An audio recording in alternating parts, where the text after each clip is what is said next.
Senja yang datang di ujung langit, hadirkan jingga yang cemerlang.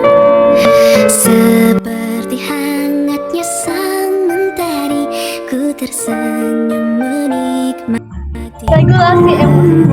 Jadi regulasi emosi adalah cara kita dan mengelola emosi. Karena kita pasti memiliki emosi yang tidak terkendali. Kadang itu disebabkan oleh beberapa faktor, dan dengan menerapkan regulasi emosi yang baik, maka tubuh kita akan bisa meregulasi atau memanage emosi menjadi lebih baik lagi, manajemen stres dan menentukan tujuan atau hidup yang jelas.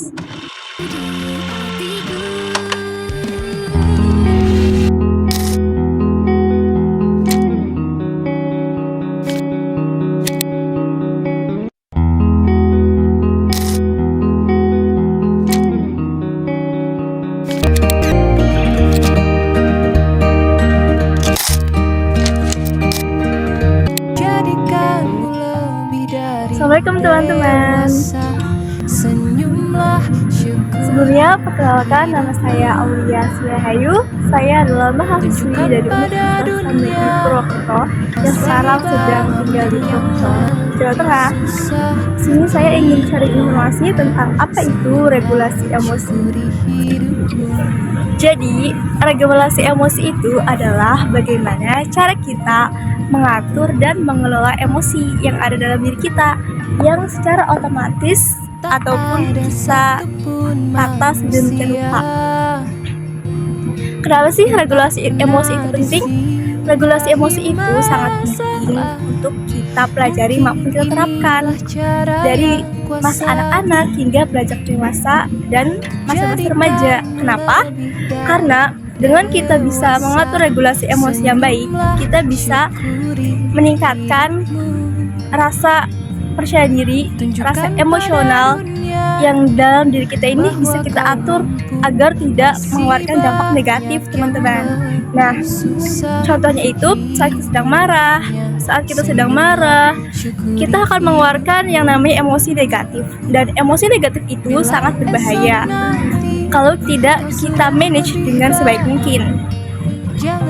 Oleh karena itu, kenapa sih regulasi emosi itu harus kita terapkan dari masa anak-anak? Sebenarnya pada masa anak-anak itu seharusnya diterapkan oleh orang dewasa atau lebih baik orang tuanya, yang disebut dengan pendidikan orang tua terhadap masa pertumbuhan anak atau parenting.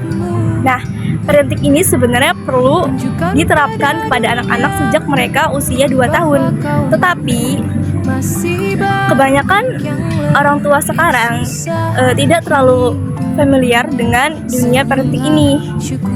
Tapi seiring berkembangannya waktu, kita mulai mengenal bagaimana tata cara pengajaran parenting, entah itu untuk anak kecil maupun untuk diri kita sendiri yang dulunya mungkin tidak diedukasi parenting yang secara struktural oleh orang tua kita, tetapi bisa kita terapkan untuk diri kita sendiri agar nanti di masa depan kita bisa menurunkan ilmu itu untuk kepada anak kita, dan itu sangat penting, teman-teman. Kenapa? Karena pada masa anak-anak kita akan mengeluarkan berbagai emosi yang baru yang mungkin akan kita rasakan, dan itu semacam emosional yang kita pasti belum mengerti. Karena pada saat kita kecil, kita mengeluarkan emosi marah, kesal, sedih, bahkan cemburu terhadap saudara kita. Misalnya kita punya saudara yang umurnya itu tidak beda jauh dengan kita, misalnya 2 atau 3 tahun. Dan itu secara naluriah kita belum siap untuk yang namanya menjadi seorang kakak kan. Dan pada masa anak-anak itu kita akan diajarin gimana caranya menjadi seorang kakak yang baik, kakak yang bisa mencontohkan hal baik untuk adiknya. Karena kakak itu adalah sosok pertama yang mungkin menjadi panutan untuk seorang adik. Tetapi jika kita masih kecil dan ternyata kita memiliki adik yang usianya tidak beda jauh dengan kita, itu bisa membuat kita akan merasa seperti belum masanya kita untuk bisa mengontrol emosi dalam diri kita. Jadi bagaimana cara kita untuk mendidik adik juga belum bisa kita mengerti saat itu. Misalnya saya berusia 4 tahun pada masa balita dan adik saya berusia 2 tahun, atau saya berusia 2 tahun dan adik saya baru lahir. Nah, itu kan otomatis sebagai seorang kakak, kita harus bisa mengerti bagaimana peran orang tua dalam membagi waktunya terhadap adiknya kan. Dan diajarkan agar kita tidak memiliki kecemburuan sosial terhadap adik sendiri, karena adik itu kan saudara sama kita ya, dan pasti orang tua akan bersikap laku adil kepada kita maupun adik kita. Tetapi dalam usia 2 tahun itu kita belum bisa yang namanya mengerti tentang bagaimana orang tua itu harus bersikap adil terhadap adik kita juga, karena kita masih membutuhkan kasih sayang orang tua sepenuhnya. Jadi ketika kita memiliki adik yang usianya tidak berbeda jauh dengan kita, saat kita juga masih berusia sangat kecil seperti 2 tahun dan adik kita baru lahir, ataupun kita 3 tahun dan adik kita baru berusia 1 tahun, itu pasti kita mengalami kecemburuan sosial jika orang tua kita terkesan lebih peduli terhadap adik kita. Padahal kan faktanya setelah dewasa kita menyadari, oh tidak seperti itu sebenarnya gitu kan. Nah, itulah mengapa saat kita masih kecil itu kita diajari untuk bisa mengontrol emosi kita. Bagaimana cara kita bahkan menerapkan emosi-emosi yang kira-kira bisa menimbulkan efek buruk terhadap diri kita. Itu kita bisa manage menjadi suatu hal yang tidak merugikan orang lain maupun diri kita sendiri, sehingga kita sadar gitu. Nah, untuk orang-orang tua di luar sana itu mereka bisa menerapkan namanya parenting terhadap anak, regulasi emosi yang bisa diterapkan terhadap anak, manajemen waktu, manajemen emosi, tentang pengelolaan emosi, manajemen stres, itu bisa mereka terapkan terhadap anak-anak dulu saat mereka masih kecil. Bagaimana caranya mereka mengetahui nih emosi-emosi yang baru mereka rasakan, seperti senang, sedih, kecewa, marah, dan bagaimana kasih orang tua tidak boleh dibeda-bedakan, dan bisa mengasih pengertian terhadap anaknya bahwa orang tua itu pasti tidak mungkin membeda-bedakan anaknya, dan bisa menunjukkan nih bahwa orang tua itu adil terhadap satu anak dan anak lainnya. Di dalam regulasi emosi, kita yang mengenal yang namanya itu manajemen waktu, manajemen emosi, pengelolaan emosi, bagaimana cara mengatur emosi, pengenalan, dan cara mengatasinya. Di dalam manajemen emosi, kita juga mengenal yang namanya istilah seperti tujuan untuk bertahan hidup. Pasti kan manusia, setiap dari kita itu memiliki tujuan untuk bertahan hidup kan. Tetapi tidak semua manusia itu mempunyai tujuan hidup yang jelas, teman-teman. Bahkan banyak usia-usia remaja yang di batas kebimbangan, di batas kebingungan untuk memilih jurusannya kan. Dan itu berarti mereka belum bisa menentukan tujuan hidup yang jelas ke depannya bagaimana. Dan itu mengapa regulasi emosi dalam istilah tujuan bertahan hidup ini juga sangat diperlukan atau diterapkan dan diedukasi kepada anak-anak, remaja, maupun orang dewasa. Selain cara untuk meregulasi emosi, manajemen emosi, lalu tujuan bertahan hidup, juga ada yang namanya manajemen stres. Nah, selain manajemen stres juga ada yang namanya meningkatkan emosi positif. Kenapa kita harus meningkatkan emosi positif? Karena emosi positif itu sebenarnya hal yang bagus buat tubuh kita, buat diri kita. Apalagi saat kita membutuhkan yang namanya rasa bahagia, atau dalam hati kita, dalam diri kita ini mengeluarkan hormon endorfin atau hormon bahagia. Nah, itu bisa membuat tubuh kita menjadi rileks, hati kita menjadi tenang, pikiran kita menjadi fresh gitu kan. Tetapi tidak selamanya tubuh kita ini akan mengeluarkan emosi positif tersebut. Ada masa di mana kita sangat membutuhkan emosi positif tersebut, tetapi secara naluriah diri kita ini malah mengeluarkan emosi negatif yang disebabkan oleh beberapa faktor di lingkungan sekitar kita, dan itu bisa kita cegah, dan juga emosi positif ini bisa kita tingkatkan supaya hidup kita menjadi lebih bermakna dan bisa kita syukuri dan juga kita rasakan. Jadi setiap apapun, ketika kita sedang mengalami masalah, kita akan rileks, tenang, bisa memanajemen emosi dengan baik, regulasi emosi dengan baik, paham tujuan besar hidup kita bagaimana, terus emosi positifnya juga mulai terkendali, dan bisa meningkatkan emosi positif yang tidak mengeluarkan dampak negatif. kita juga bisa meminimalisir emosi negatif yang ada di dalam diri kita dengan regulasi emosi ini. Dan tetapi teman-teman, jangan sampai salah, karena emosi positif juga yang berlebihan bisa berbahaya buat diri kita, buat tubuh kita secara alamiah ya. Kita boleh mengkonsumsi atau memproduksi hormon baik ataupun emosi positif dalam diri kita. Tapi jika berlebihan itu juga tidak baik. Seperti contohnya saat kita merasa senang banget nih, atau kita merasa terlalu positif tingginya, maksudnya terlalu emosi positif ini terlalu mendominasi. Saat misalnya kita sedang chattingan sama teman dan kita merasa bahwa teman ini kok fast respon atau cepat dalam menanggapi kita, dan kita berpikiran bahwa bisa aja dia sukakan sama kita. Nah ternyata aslinya tuh nggak kayak gitu teman-teman. Mungkin karena dia sedang tidak ada urusan lain dan itu hal penting sedang kita bicarakan terhadap kita, jadi dia lebih respon cepat karena dia juga mungkin sangat memerlukan itu kan.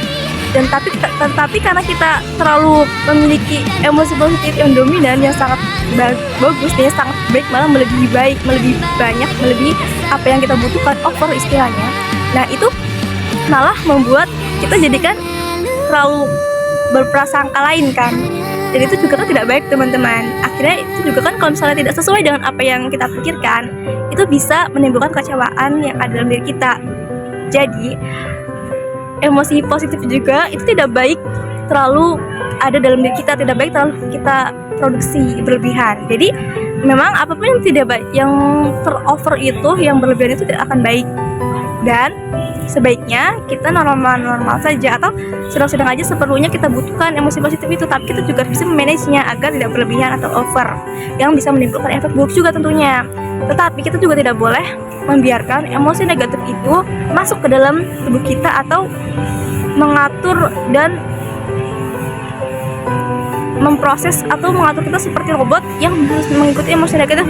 Justru kita yang harus memanage atau meregulasi emosi itu agar bisa mengikuti apa arahan kita, karena agar tidak menimbulkan hal-hal yang tidak diinginkan, hal buruk dampak lainnya gitu.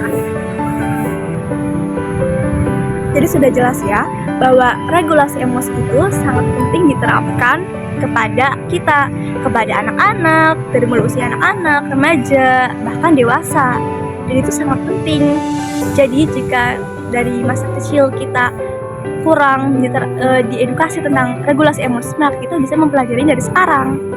Tentunya untuk kebaikan kita sendiri, agar kita juga bisa meningkatkan emotional quotient dalam diri kita atau kecerdasan emosional, karena kecerdasan emosional itu lebih penting dan sangat-sangat lebih dibutuhkan dibanding intelligence quotient atau kecerdasan berpikir.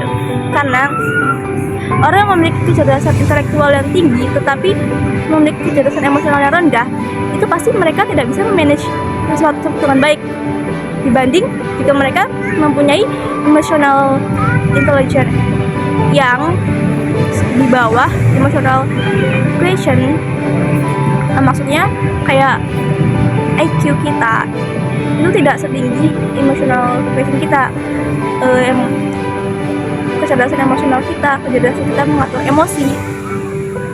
Tetapi dengan itu kita bisa melatih dan menerapkan bagaimana cara kita supaya memenuhi intelligence quotient atau meningkatkannya dan membuat diri kita lebih produktif.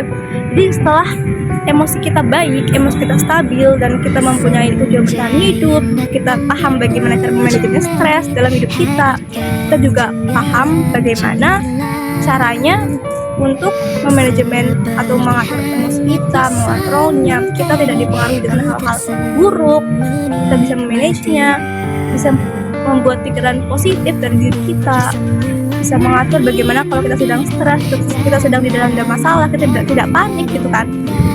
Itu bisa membuat kita berpikir jernih dan mempunyai optimisme untuk menggapai sesuatu yang kita inginkan. Jadi bisa memberikan dampak baik terhadap IQ kita ini. Jadi kita bisa kayak belajar, berusaha untuk mencapai apa yang kita inginkan tanpa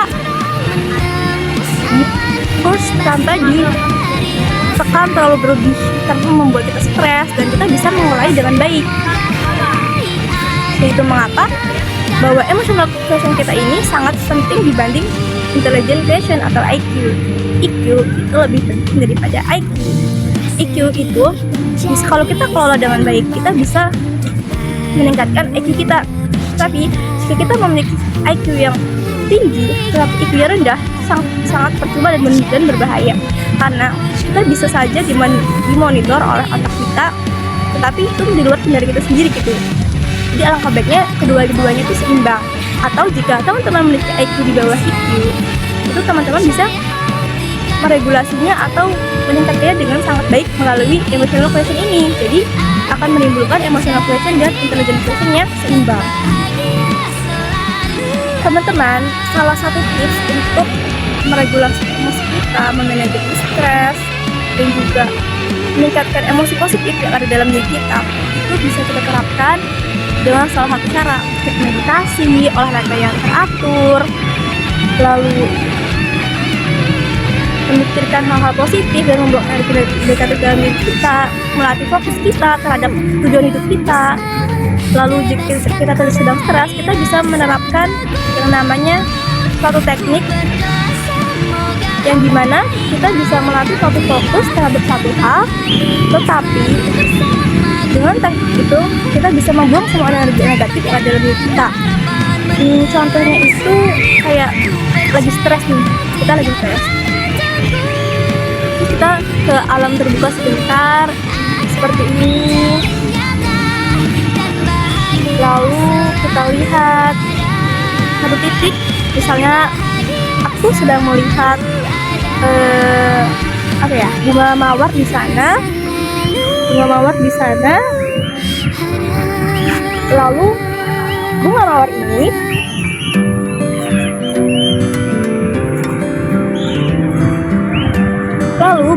ini aku fokusin sejak aku duduk di sana. Lalu aku menatap bunga mawar ini sehingga mataku terfokus untuk menatap bunga mawar itu. Dan saat aku terfokus menatap bunga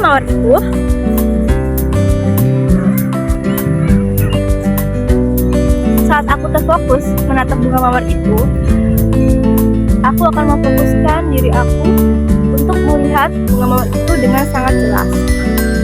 Kayak misalnya kita fokus pada bunga mawar itu, lalu kita berusaha tarik nafas. Juga aku punya tips 4, 5, 6. Jadi kita kayak menarik nafas selama 4 detik, kita tahan selama 5 detik, lalu kita buang perlahan selama 6 detik. Jadi 4, 5, 6. Secara otomatis otak kita akan merefresh ulang hal-hal yang ada dalam diri kita. Dan kayak secara naluriah ini kita akan berpikir bahwa emosi negatif, pikiran buruk yang ada dalam diri kita ini sudah keluar gitu, terbuang. Dan kita bisa memasukkan energi positif dan pikiran positif terhadap diri kita gitu, teman-teman. Lalu setelah itu juga kita akan fokus dan mulai merangkai ulang planning kita, menetapkan tujuan hidup yang jelas, dan juga meningkatkan emotional quotient, bagaimana cara meregulasi emosi yang baik, memanajemen emosi yang baik, manajemen stres, tujuan bertahan hidup, meningkatkan emosi positif tetapi tidak berlebihan, dan juga membuang seluruh energi negatif yang ada dalam diri kita. Tentu ya teman-teman, jadi saat kita terlalu mempunyai emosi negatif yang buruk dan kita tidak bisa mengatur bagaimana cara regulasi emosi yang baik terhadap diri kita, itu pasti secara naluriah emosi negatif itu bisa membuat dampak-dampak buruk yang terjadi di sekitar kita, yang disebabkan oleh diri kita sendiri, maupun akan menimbulkan penyakit serius yang ada dalam diri kita, seperti penyakit depresi, stres, anxiety atau kecemasan berlebihan. Lalu kita bisa melakukan harm self atau melukai diri kita sendiri, kayak menyayat-nyayat gitu. itu sangat berbahaya ya, atau bisa juga membuat bunuh diri, peningkatan kasus bunuh diri terhadap diri sendiri gitu kan. Atau jika kita misalnya marah terhadap orang lain, itu kita bisa saja menyakiti orang lain secara psikologis ataupun secara mental ataupun secara fisiknya gitu. Dan itu sangat berbahaya, bukan hanya menyakiti diri kita sendiri, tapi kita juga bisa menyakiti orang lain. Makanya itu kenapa regulasi emosi itu sangat penting untuk kita terapkan, dan kenapa emotional quotient ini sangat kita butuhin teman-teman. Dan penting bagi kita untuk melatih regulasi emosi dan meningkatkan emotional quotient atau EQ. Dan secara naluriah maka kita juga bahkan bisa melatih IQ kita atau intelligent quotient kita, kemampuan berpikir kritis gitu ya. Dan jika kita memiliki emosi positif secara naluriah, kita akan secara otomatis merasakan bagaimana lingkungan kita ini sangat berdampak terhadap diri kita. Dan itu kita ambil dalam sisi positifnya. Dalam setiap apapun kondisinya, kita akan selalu berpikir dan mendapatkan energi positif gitu. Jadi kita akan menyebarkan juga yang namanya positive vibes terhadap lingkungan sekitar kita. Jadi bukan hanya berdampak positif terhadap diri kita, tetapi kita juga bisa memberikan emosi positif terhadap orang lain, energi positif yang bisa kita tularkan kepada orang lain. Dan hal-hal seperti itu juga bisa kita terapkan dalam hal-hal kecil seperti yang namanya tidur teratur, lalu tadi ya olahraga teratur, meditasi, melatih fokus, berbagai tips dan trik yang tadi saya sudah sebutkan juga, saya sudah jelaskan, dan juga bisa dengan menyukai atau melakukan hobi-hobi yang kita sukai. Ya boleh juga makan, tapi kita juga harus pentingin kandungan yang ada dalam makanan itu, jangan sampai kita meregulasi emosi atau mengembalikan mood positif. Beda ya antara mood dengan emosi. Tapi itu sangat berpengaruh, sangat berkaitan satu sama lain. Dan jika kita mendominasi dengan moodnya atau mood swings, dalam mood swings itu kita misalnya buat yang perempuan atau penyuka manis, dia akan makan coklat gitu atau minum manis. Tetapi itu juga tidak boleh berlebihan, karena kan tidak baik untuk kesehatan kan.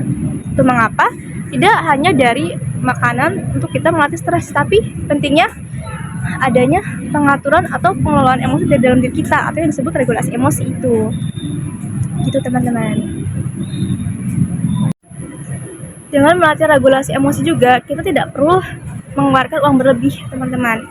Jika regulasi emosi kita sudah baik, maka kita tidak perlu mengeluarkan uang sebesar pun untuk pergi ke psikolog ataupun kepada pakar yang bisa membuat kita merasakan emosi yang baik, karena hal itu pun sebenarnya tidak terlalu berpengaruh, bahkan bisa didominasi oleh obat-obatan kimia yang itu bisa berdampak samping negatif ya, dan berbahaya buat tubuh kita.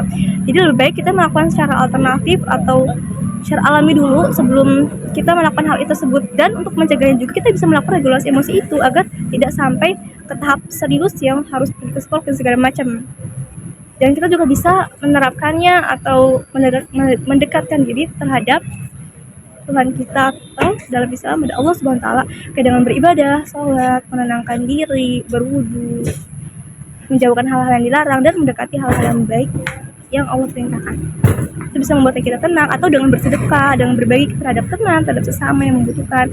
Itu bisa secara naluriah akan membuat emosi positif yang ada di dalam diri kita dan membuang energi negatif yang ada di dalam diri kita, dan kita akan bisa mensyukuri hidup kita, tidak akan membuang jauh-jauh pikiran stres yang ada di kita. Jadi sebenarnya ada banyak sekali cara untuk meregulasi emosi, memanajemen stres, dan kita harus paham tentang tujuan hidup kita itu sebenarnya dimulai dari diri kita sendiri, teman-teman. Saya teman-teman pernah mendengarkan motivasi dari banyak orang, tetapi teman-teman tidak menerapkannya. Jadi hanya mendengarkan, sangat melihat video, tapi tidak langsung menerapkan gitu. Mengumpulkan berbagai macam motivasi dari para motivator ini, tetapi tidak langsung ada action gitu. Itu sangat percuma, karena bagaimanapun jika disimpan dalam diri kita saja dan kita tidak ada actionnya, itu tidak akan ada perubahan, teman-teman. Jadi mulailah dari sekarang.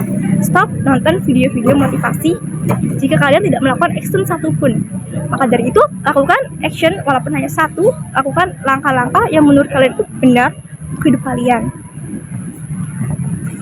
Jadi saya juga pernah menonton mungkin beberapa dan membaca buku juga tentang emosi, regulasi emosi, membaca jurnalnya, membaca penelitian ataupun secara e-book maupun bukunya secara langsung yang dulu pernah saya punya ya, juga membaca dan menonton dari berbagai video motivator, mendengarkannya juga atau ikut seminar misalnya. Nah itu percuma sekali jika kita hanya melakukan semua itu tanpa adanya action. Jadi kita tidak akan memperoleh perubahan yang signifikan terhadap diri kita. Kita mungkin hanya merasakan kayak tenang dan ingin berubah tapi tidak ada action, ya percuma gitu. Jadi mulailah dari sekarang adanya aksi atau action atau tindakan yang kalian lakukan untuk manajemen emosi kalian, teman-teman. Untuk menentukan tujuan hidup yang jelas. Dan itu kenapa penting banget, teman-teman. Saya juga ingin membagikan satu tips lagi kepada teman-teman. Jika kita sedang dilanda suatu kayak kecemasan berlebihan terhadap hal yang ingin kita lakukan, kita tidak ada kepercayaan diri, terus tidak ada rasa tenang gitu, kayak deg-degan, panik, dan juga seperti kita terlalu fokus terhadap kecemasan kita. Misalnya saat kita ingin presentasi, kita sedang ingin memaparkan materi, tetapi kita fokus terhadap rasa deg-deg gitu, rasa kayak takut, rasa cemas, rasa takut dengan penilaian orang lain, penilaian para audiens gitu. Itu kita bisa meriliskan diri terlebih dahulu. Tipsnya itu teman-teman harus tenang, harus buang semua pikiran negatif yang ada dalam diri teman-teman. Sangat ingin tampil memaparkan materi, fokus saja pada inti materi atau bagaimana cara teman-teman menyampaikan materi tersebut. Tapi tidak perlu fokus terhadap apa yang akan nanti orang lain pikirkan, itu bisa hal belakangan. Karena kita kan manusia ya, hidup ini pasti tidak pernah yang namanya kita tidak pernah selalu berhasil, pasti ada yang namanya kegagalan. Dan itu hal yang wajar. Jadi saat kita ingin maju kayak presentasi atau apapun kita ingin memaparkan materi, itu kita fokus saja pada materi yang ingin kita sampaikan dan bagaimana penyampaiannya. Jadi tidak perlu memikirkan atau menghiraukan pendapat orang lain dan menghiraukan kecemasan ada dalam diri kita. Jadi kita hanya perlu fokus terhadap penyampaian kita dan jangan hiraukan kecemasan yang ada dalam diri kita. Fokus saja bagaimana caranya agar materi yang teman-teman ingin sampaikan itu bisa tersampaikan dengan baik dan dipahami dengan baik oleh para audiens, oleh para teman-teman khalayak yang kita sampaikan informasi ini. Jadi jangan terfokus pada kecemasan kita nih. Jadi kita secara naluri akan mengabaikan cemas itu, rasa grogi, karena kita hanya ingin fokus agar mereka mengerti. Tidak peduli bagaimana penampilan kita, tidak peduli bagaimana kita itu nanti akan salah, tidak peduli dengan sejarah hal-hal negatif yang kita pikirkan gitu teman-teman. Itu penting. Dan lebih penting lagi, kita juga tentunya harus dibarengin dengan yang namanya latihan, berbanyak istilahnya jam terbang gitu kan. Dan juga bagaimana cara kita meminum air putih yang cukup, tidur yang cukup, tidak kelelahan, tidak dehidrasi, tenang, regulasi emosi dengan baik, itu sangat penting teman-teman. Bukan hanya untuk fisik, tapi juga untuk mental kita, mental health gitu kan, kesehatan mental, kesehatan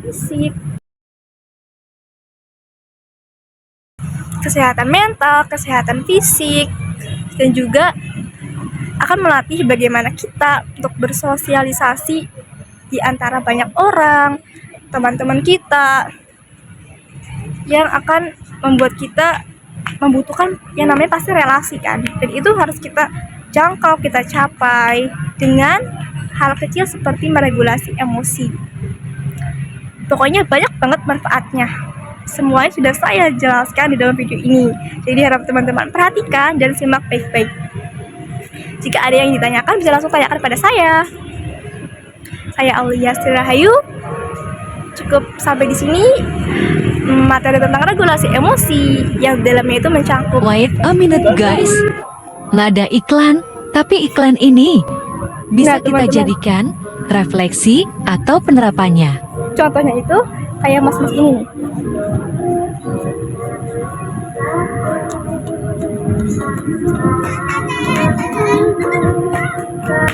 Tadi sedikit cerita, tadi aku didatengin sama mas-mas itu, dan mas-mas itu tuh mempunyai teknik marketing yang sangat baik ya. Kayak misalnya dia kan nawarin aku jajanan dan dia bilang, ini mbak, kemarin kita nyariin gitu, ini aku cuman ada bawa minum tapi nggak bawa yang namanya makanan cemilan gitu. Jadi dia bilang ini buat cemilan atau apa gitu. Jadi dia tuh mempunyai kepercayaan diri yang tinggi dan itu dia perlukan kan, dan dia pakai di teknik marketing dia gitu. Bagaimana cara bicara dia, dan itu tentunya orang-orang seperti itu, orang-orang yang berjuang seperti itu, selain memiliki kepercayaan diri itu karena mereka didukung oleh regulasi emosi yang baik. Mereka memiliki kepercayaan diri yang tidak peduli dengan tanggapan negatif orang. Yang penting apa yang mereka lakukan hal yang benar, maka akan mereka lakukan gitu, tanpa memperdulikan omongan orang gitu kan. Jadi itu hal yang bagus teman-teman. Jadi regulasi emosi itu yang didominasi oleh kepercayaan diri itu bisa mas-mas ini terapin, untuk berjualan. Yang pasti bisa memperoleh cuan jika itu beruntung teman-teman. Jika marketing dia udah sangat baik dan bagus, dan kegiatan sosial dia juga mendukung kan, jadinya berbicara dengan baik itu akan membuat dia jadi mempunyai penghasilan gitu dari hal itu. Jadi sebenarnya penting banget untuk kegiatan sosial kita, untuk kehidupan kita, untuk diri kita sendiri maupun dengan orang lain. Jadi regulasi emosi itu benar-benar sangat penting dan dibutuhkan.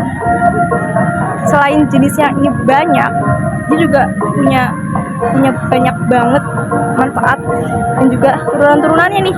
Jadi bukan hanya tujuan bertahan hidup. Nah, tadi mas-mas tadi juga itu termasuk dari tujuan bertahan hidup loh. Untuk dia bisa bertahan hidup dengan cara berjualan juga dia harus punya skill atau ilmu yang namanya tadi teknik marketing dia yang bagus kayak gitu. Yang tadi hampir aja saya mau menerima tawaran dia, cuman karena emang saya tidak membutuhkan, sedang tidak ingin makan makanan kering, jadi saya tolak gitu dengan sangat mungkin terpaksa dan merasa tidak enak kan. Bisa saja orang lain tuh pasti akan membeli atau mengambil hal itu teman-teman. Nah, jadi regulasi ini sangat penting untuk bagaimana menentukan tujuan hidup kita agar jelas ke depannya, tidak bimbang untuk anak-anak maupun remaja yang sedang ingin memilih jurusan dan sebagainya untuk masa depannya, dilanda oleh kelabilan remaja gitu, atau orang dewasa juga mungkin tujuan hidupnya ini tidak terfokus gitu. Ada juga yang masih seperti anak-anak gitu kan. Dan memanajemen stres, manajemen emosi sangat penting banget kan teman-teman. Regulasi emosi, cara pengelolaan emosi, tujuan bertahan hidup, pentingnya mengontrol emosi atau anatomi emosi juga gitu kan.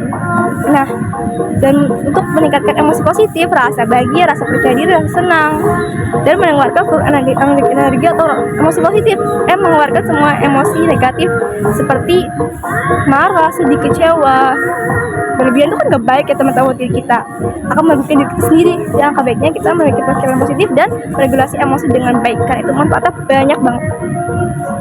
Bye-bye. Oke, mungkin cukup sekian ya dari saya.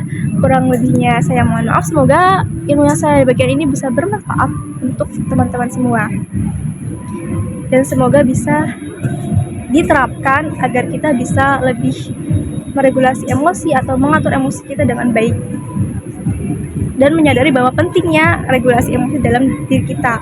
Bagaimana pentingnya juga untuk menetapkan tujuan hidup yang jelas, punya arahan yang jelas, dan juga meningkatkan emosi positif, serta bagaimana membuang energi negatif, emosi negatif, dan kita bisa menebarkan kebaikan kepada sesama tanpa membuat kerusakan, apalagi membuat hal buruk terhadap diri kita maupun orang lain. Dadah. Nah, coba nih ya, dari kasus tadi, dari kondisi tadi, kita bisa pelajarin tujuan bertahan hidup mas-mas tadi nih yang lagi jualan tadi keripik kan. Nah, itu coba teman-teman pikirin, jika dia mempunyai rasa malu, dia mempunyai tidak percaya diri yang tinggi, emosional yang tidak bagus, emosi atau energi negatif dia yang dia dominasi dan tidak dia regulasi, tidak diatur dengan baik, itu pasti dia tidak akan mampu untuk berjualan teman-teman. Karena berjualan itu apalagi di usia yang tadi masih muda ya, kebanyakan kan anak muda zaman sekarang tuh gengsi ya teman-teman, tetapi dia tidak, karena dia tahu dia tuh memerlukan yang namanya uang itu. Halo. Nah, uang itu dia butuhkan kan untuk dia makan, dia melanjutkan hidup agar tetap bisa bertahan hidup. Dan itu dia singkirkan semua emosi negatif yang dalam diri dia nih, sehingga emosi positif dia muncul dan dia memiliki kepercayaan diri yang bagus untuk meneruskan yang namanya tujuan bertahan di dia. Kayak tadi contohnya dengan tetap berjualan tanpa ada rasa atau pikiran negatif gitu kan teman-teman. Jadi banyak banget manfaatnya teman-teman dari regulasi emosi ini. Itu kenapa sebenarnya dari masa anak-anak bahkan balita pun atau masa remaja yang sangat membutuhkan atau masa dewasa sekalipun itu sangat memerlukan yang namanya edukasi tentang regulasi emosi ini. Itu teman-teman.